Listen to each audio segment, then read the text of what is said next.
because it took away the gender bias for that, right? So I just say that to say, as we move forward, we have to figure out how do we do this in a way, recognizing that there are people who feel like they are marginalized, disenfranchised, but the focus is not on them. So I leave you with that thought, and I don't have the answer. Cliff, I think there was somebody at the microphone. Renee saying we don't have time. Try. No? Go, Steve. Okay. Yes, unfortunately, we are out of time for the question and answer portion of the program. But I would like to thank Mrs. Agramonte and Dr. Redmond for that wonderful presentation and really robust discussion. At this time, I will turn the program back over to Ms. Celesta Pauling. Okay, I just learned a lot just listening to the both of them. Thank you all. This part of the program is part 3, Future, Finding Peace. It is now our future, and the future is our children. Today, we have a wonderful young lady with us, Miss Utopia Diaby. I will read a short insert from her bio. You have her full bio in your program, and you can take a look at that. Miss Utopia Diaby, now 16, is an upcoming junior in high school, born in Minneapolis, Minnesota, to Liberian parents. At an early age of 6, she accepted Christ and has since been on the local and international mission field. She was introduced to missions by her mother, founder and executive director of Dorca Works International. She organized Toys for Tot drives, food drives, and back-to-school drives for underprivileged families in Minnesota in partnership with the U.S. Marines, Feed My Starving Children, Minneapolis Police Department, Here's Life Inner City, and Operations Classroom. Utopia has spoken at Let Healing Begin Women's Conference and at several youth meetings. She also appeared on the front covers of PG Gazette and the Baltimore Sun. Her message to the youth is, we are privileged in America. You are not too young to aid those in need. At this time, please welcome Miss Utopia Diaby, Blacks in Government, second place national oratorical winner, and she will deliver her oratorical speech related to the 2017 theme, Uniting the Blue Divide. What can young people do to improve the relationship between law enforcement and their communities? At this time, please give a warm welcome to Ms. Utopia Diaby.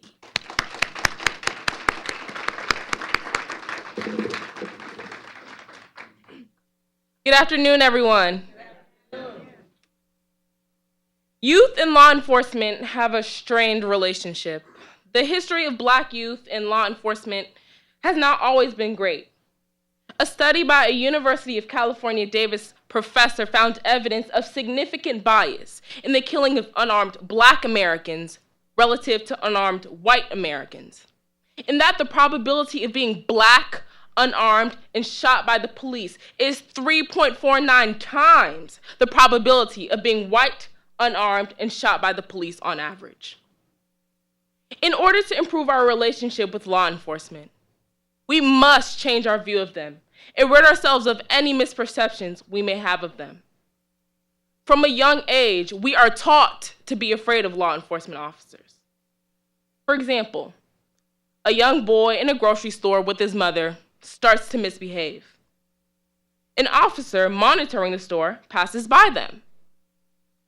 The mother tells her son that if he does not behave, the officer will take him away. From this moment onward, a fear of the police is instilled in the boy so he grows up feeling threatened and intimidated by them. This is something most youth can relate to. Many parents are responsible for instilling this fear in their children by using scare tactics to make them stay out of trouble or avoid the cops altogether. However, there is a legitimate fear of the police. the behavior of racist cops and all other cops who abuse their power makes the relationship between youth and law enforcement tense. Although there are those who do not fulfill their promise to serve and protect our communities, we must understand that there are those who are only there to be our aid. Like in every relationship, communication and understanding are key for success. Being a part of law enforcement is a task and duty that weighs heavily on those who make the commitment. This job can induce stress, and if not well managed, can lead to anxiety and post-traumatic stress disorder. Chronic fatigue is also a result of this job, and this can lead to poor decision-making and other cognitive task difficulties. Law enforcement officers lead lives of their own, have families and duties outside of their job, just like the rest of us in society. We must acknowledge this and relate to them in this manner. Talking to sheriffs, police officers, and attending community policing events can help heal the breach between the youth and law enforcement. We should get to know who they are, and they should know who we are. We are not thugs and criminals, and they are not a group of psychopathic murderers. In an effort to take the first step to get to know a police officer, I interviewed an officer of my local police department. I learned that he had struggles of his own as a young person, having grown up in poverty in a major city. He understood that he needed to overcome these obstacles and became the first person in his family to graduate from high school and college. He also explained the high stress levels he had as a police officer. He said that within the same hour, he can encounter a student cutting class, to a murder, to helping an elderly woman across the street. Obviously, police officers need to be resilient as they serve and protect their communities. He also talked about the continuous training for serving as a police officer and that they are always seeking to find resolutions to the problems that they faced. He maintained that arrests, while sometimes necessary, are actually the last resort. This shows that some officers care about the people who may even be provocateurs in their community. Starting this project, I wanted to know what law enforcement thought of youth, especially Black youth, and if they had a problem with us, why? I learned that some officers do not seek to find troublemakers amongst us, but merely just to protect anyone in our community from anyone trying to harm others. I also learned that their perception of us is equally as important as our perception of them. I challenge you today to strive for a better relationship with law enforcement, starting with yours. Thank you.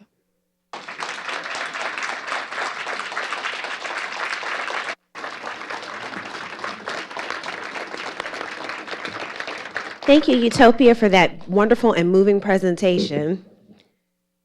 At this time, we would like to show appreciation to those who helped make this program possible.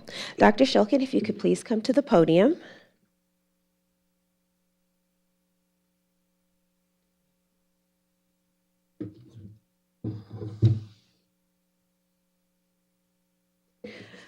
And Dr. Shulkin is being presented with the official print for the Martin Luther King Jr. program and Blacks in Government coin. The print reads, Martin Luther King Jr. Day, make a career of humanity, commit yourself to noble struggles for equal rights. You will make a great person of yourself, a greater nation of your country, and a finer world to live in.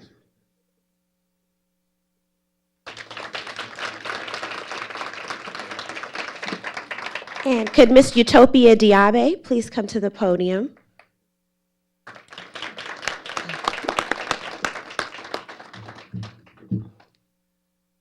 And Ms. Diabe's certificate reads with a certificate of appreciation for delivery of oratorical segment during the VA Headquarters Chapter 2018 Dr. Martin Luther King Jr. Observance Program.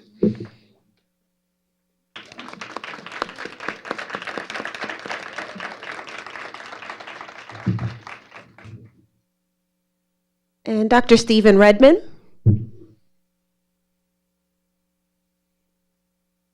And Dr. Redmond's certificate reads, with this certificate of appreciation for giving your time and talents as a panelist for the 2018 Dr. Martin Luther King Jr. Observance Program.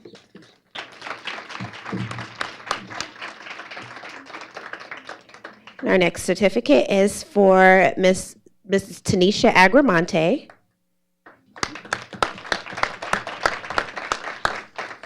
This is also a certificate of appreciation for giving your time and talents as a panelist for the 2018 Dr. Martin Luther King Jr. Observance Program. And last, a certificate of appreciation for Mr. Marvin Cornish, Protocol Officer for the for the DC Medical Center.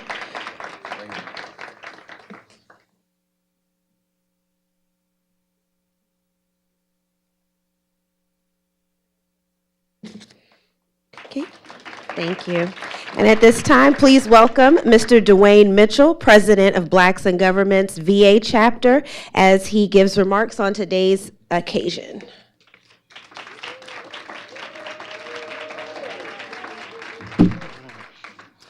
All right. Good afternoon, everyone. I think we went 1 minute over. Sorry about that. But again, good afternoon. Again, thank you for joining us today to celebrate the life and legacy of civil rights icon, Dr. Martin Luther King Jr., Secretary Shokin, Chief of Staff, senior executives, colleagues, ladies and gentlemen, and special guests. Today, we look back at a man whose calling led him to tirelessly promote political, economic, and social justice for all Americans. However, to honor Dr. King's legacy, we must also look forward. We must dream of a world as it could be, fairer, more just, and more equal, as Dr. King did. We must also work every day to make that dream a reality. In keeping with Dr. King's legacy, the Blacks in Government VA Headquarters Chapter has been committed in the spirit of volunteerism and service as emphasized by the theme, a day on, not a day off.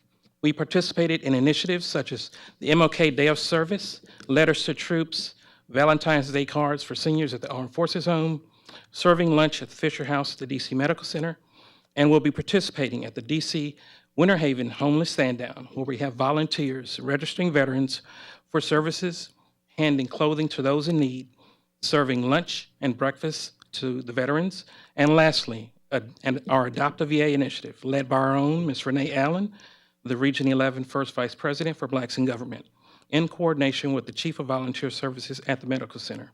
We'll support the following initiatives that focus on: 1, a whole health pathway program, a program designed to support veterans in improving their health and wellness; 2, a national initiative to improve the care of aging Americans; and 3, providing comfort care items to residents at the Community Living Center.